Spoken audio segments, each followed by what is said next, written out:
नमस्कार, मी रुपेश कडू. आज आपण आलेलो आहे खर्डा तालुका देवळी जिल्हा वर्धा या गावामध्ये यशोदा कंपनीचे यशोदा 9 या चना हरभऱ्या पिकाची ज्या शेतकऱ्यांनी लागवड करून त्यांना चांगले उत्पादन झाले त्या शेतकऱ्याची आपण यशोगाथा जाणून घेऊया. तर सर्वप्रथम त्यांचा परिचय जाणून घेऊया. नमस्कार, तुमचा परिचय द्या. माझं नाव प्रणिकेत प्रमोदराव खडसे, राहणार खर्डा, तालुका देवळी, जिल्हा वर्धा. माझा मोबाईल नंबर 9764 91 77 57. तर तुम्ही तुमच्या शेतामध्ये यशोदा कंपनीचा यशोदा 9 या चण्याची किती एकरमध्ये लागवड केली होती? मी 3.5 एकरमध्ये लागवड केली आहे. एकरी बियाण्याचं प्रमाण किती घेतलं होतं? 30 ते 32 किलो. म्हणजे एकरी 30 ते 32 किलो याप्रमाणे तुम्ही 3.5 एकरमध्ये यशोदा 9 या चण्याची लागवड केली होती.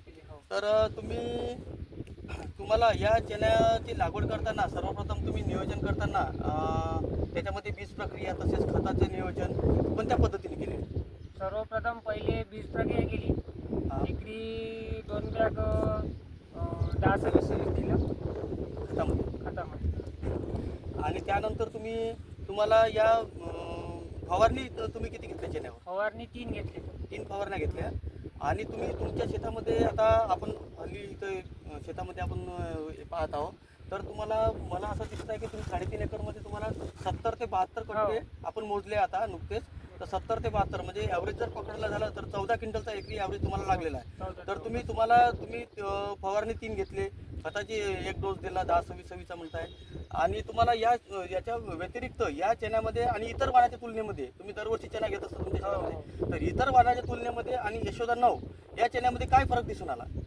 फरक तर आता मागच्या वर्षी मी बुस्टरचा पेरला होता 92 एक जॅकी 92. त्याच्यामध्ये थोडा पानात दाना जो होता तो बारीक होता. हा वाला पूर्ण ठस दाना आहे. अच्छा, म्हणजे याचा तुम्हाला भरीव दाना आणि ठोकळ दाना तुम्हाला दिसत आहे. आणि याच्यावर करपा रोग वगैरे काही आलेला नाही आहे. अच्छा, त्याच्याने हो भरणीचा चांगला आहे. अच्छा. तर तुम्ही प्रत्यक्षात बघू शकता की चण्याची भरण सुद्धा चांगली झालेली आहे आणि चण्याला चमक आहे चण्याला. आणि याची भरण सुद्धा चांगली झालेली आहे. तेव्हा तुम्हाला उत्पादन इथे चांगलं झालेलं आहे. आणि मर रोग वगैरे याच्यावर काही सुरुवातीच्या याच्यात दिसून आला का? सुरुवातीला एकच दुकट झाडं दिसत होते. म्हणजे खूप क्वचित एखादं झाड दिसत होतं. त्याच्यानंतर मग आम्ही फवारणी वगैरे केली. त्याच्यानंतर काही झाडं दिसली. अच्छा, म्हणजे मर तुम्हाला चण्यामध्ये दिसून आलेली नाही? झालं 2% जवळपास.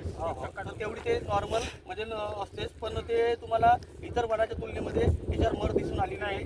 आणि घाट्याची संख्या तुम्हाला एका फांदीला किती दिसून आली?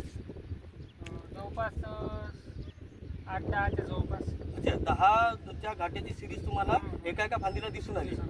आणि चण्याचं स्ट्रक्चर कसं होतं, झाडाचं म्हणजे शैली कशी होती? झाडाचं शैली म्हणजे याचा घेराव होता पूर्ण. अच्छा, घेरदार झाड होतं आहे ना? म्हणजे एका झाडापासून जवळपास चांगली अशी जवळपास 2-2.5 फुटाची जागा ते घेत होतं. तर तुम्ही समाधानी आहे. बरं, एका घाटीमध्ये तुम्हाला किती दाण्याचे प्रमाण दिसून आले यशोदा 9 मध्ये? 2-1. अच्छा, 2 दाण्याचे प्रमाण तुम्हाला जास्त दिसून आले एका दाण्यामध्ये. आणि यावर्षी तुम्ही दुसरा कोणत्या कंपनीचा चणा पेरला होता का तुमच्या शेतामध्ये? हाच पेरला होता. बरं, मागच्या वर्षीच्या तुलनेमध्ये आणि या वर्षीच्या तुलनेमध्ये तुम्हाला उत्पादनात किती टक्के फरक दिसून आला? 30 ते 40%. 30 ते 40% तुम्हाला म्हणजे जास्त उत्पादन झालं. तर तुम्ही यशोदा 9 या चणा लागवड केलं, समाधानी उत्पादन? समाधानी. तर आपण प्रणिकेत भाऊ यांच्याकडून आता जाणून घेतलं की त्यांना चांगले उत्पादन मागील वर्षाच्या तुलनेमध्ये 30 ते 40% उत्पादन त्यांना हरभऱ्याचे इथे झालेले आहे. तर त्यांचे आपण अभिनंदन करूया. तसेच इतर शेतकऱ्यांना सांगेल की पुढील वर्षीच्या हंगामामध्ये रब्बी हंगामामध्ये यशोदा 9 या चण्याची सर्व शेतकऱ्यांनी